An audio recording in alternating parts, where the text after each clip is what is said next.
আজকের এই ভিডিওতে নবম শ্রেণীর গণিত নিয়ে আলোচনা করব।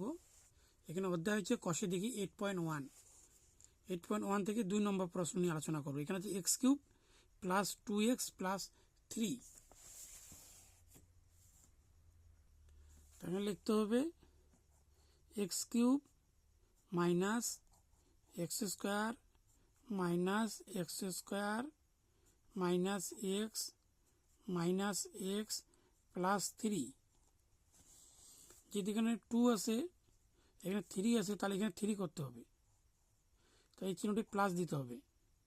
তাহলে 3টি এক্সের থেকে একটি এক্স বাদ দিলে 2টি এক্স, বড় সংখ্যা প্লাস, তাহলে প্লাস হচ্ছে। তাই এখানে প্লাস আসবে, তাহলে এখানে প্লাস দিতে হবে। এখানে শেষে যা আসবে এখানে এই চিহ্নটি দিতে হবে।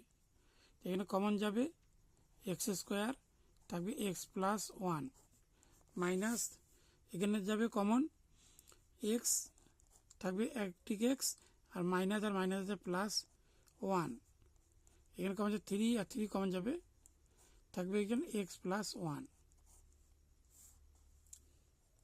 X plus 1 x plus 1 x plus 1 x plus 1 থাকবে।